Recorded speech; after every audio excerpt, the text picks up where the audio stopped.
Interesting news. I just had content removed off YouTube. They claim that it violated whatever, and they took it off because I read this article. So, if you want to know what big tech censorship is all about and what it is they do and do not want you to know, all you need to do is go and read this article. It's on pgamedia.com right now. I will drop the link in the description so you can go read it for yourself. Because if I read it, I'll get a second STRIKE because YouTube does not want us talking about MASKSs. And if we do, we get kicked off of the streaming channel, I guess. I guess that's how this is now. My name's Megan Fox. I write with pjmedia.com. One of the things that we do at PJ Media is have a subscribership service where big tech cannot censor us. And if you want to sign up for that service, it is called our VIP subscriber service, and my promo code is FOX, which you can get for a discount. So instead of that article, I'm going to read you another one. This one is so funny. I get a kick out of this. I don't think that I'll get in trouble for reading this one, but we're going to try. Okay.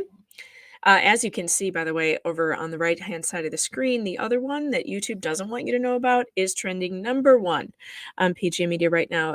So it is very popular. So you might want to go and read that since the big tech censors don't want you to. Okay, let's get going, shall we? This is such a funny story, you guys. Oklahoma Democrat candidate Abby Broyles says mixing someone else's sleeping pills with liquor made her go on a boozy racist tirade against kids. If you think that this headline's a doozy, wait until you hear the facts of this story. It's weirder than fiction. Oklahoma Democrats have a drunken blonde nightmare on their hands in the personage of Abby Broyles, a congressional candidate.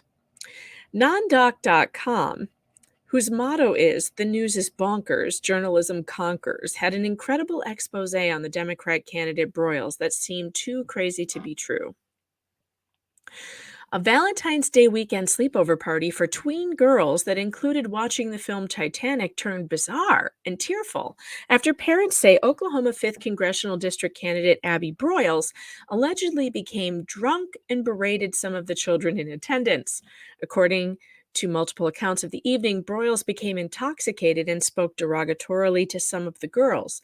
She allegedly called one girl an acne fucker, which prompted the girl to leave the room in tears.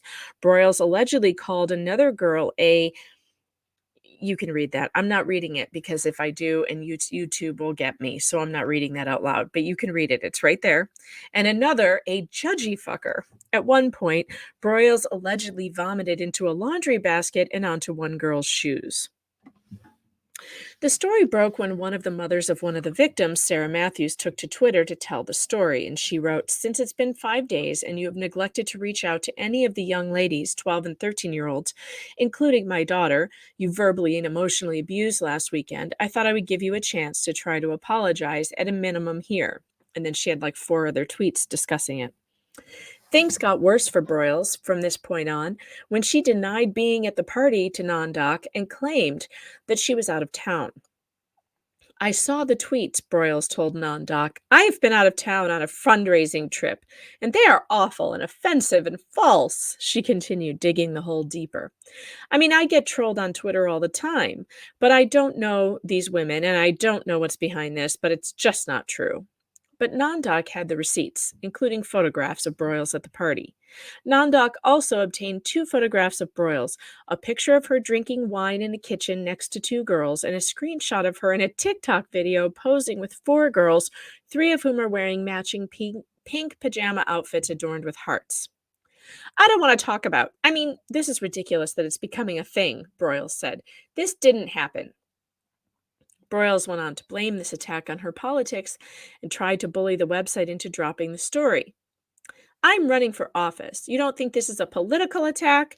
You don't think this is something they cooked up?" Broyles said.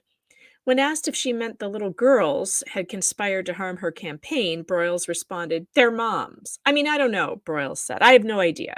I'm just telling you it's not true, and if I were a journalist, I would not be doing a story because it's not a story." When Nondoc asked Broyles for proof that she was out of town on the night in question, she hung up.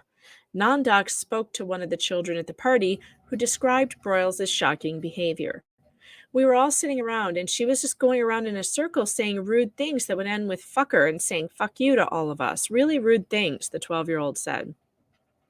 My friend has acne, and she had been talking about her acne early in the evening, and then Broyles called her an acne fucker, and she ran upstairs crying. Broyles also told the children that they would never be successful like her. She was telling me I wasn't going to be as successful as her, the 12-year-old said. Nondoc reached out to the parent who owned the house, and she confirmed the incident. The homeowner, who donated $2,550 to Broyles' 2020 U.S. Senate campaign, according to federal records, told Matthews that she was happy to meet with the parents as a group or individually to discuss the incident. Unfortunately, it really was as bad as it sounds, the homeowner wrote. She went from zonked out to attacking kids. Nondoc contacted the homeowner, who confirmed that the incident occurred at her house and involved her friend Abby Broyles, whom she had met in law school.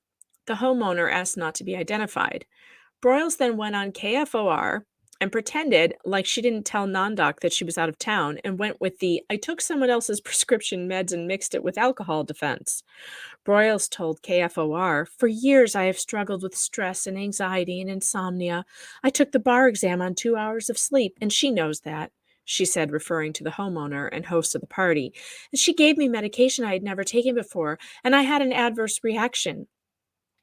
Instead of helping me sleep, I hallucinated, and I don't remember anything until I woke up or came to, and I was throwing up in a hamper."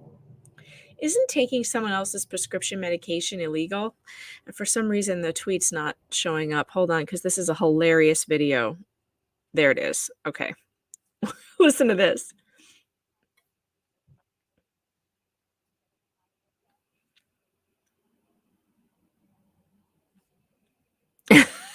Okay. But she told Nondoc she was out of town, that she wasn't at the party. During the KFOR interview, Broyles lied and said she was misquoted on Nondoc about being out of town. Well, I was misquoted in the non-doc article. I never told them this was on a phone call, and I never told them that I wasn't there. I said it didn't happen because he was asking all about all these allegations. And I had no idea because, again, I don't remember this episode at all. Unfortunately for Broyles, non-doc recorded their interview with her, and KFOR confirmed that Broyles told the online publication she wasn't at the party. Will her political career survive? PJ Media reached out to the Oklahoma Democratic Party but did not receive a response in time for publishing. If they do respond, we will update the story. So that was pretty fun, huh? Just That's quite a defense. I illegally took someone else's prescription meds and mixed it with alcohol, and it made me a racist child abuser. Very interesting. All right, well, we'll see if YouTube lets me keep this one up. But I don't know why they wouldn't. But I'm actually shocked that they did that to the last one, but whatever. They don't want you to hear that mask-ing is bullshit. Anyway, let me know what you think in the comments below, and I'll talk to you later. Like and subscribe.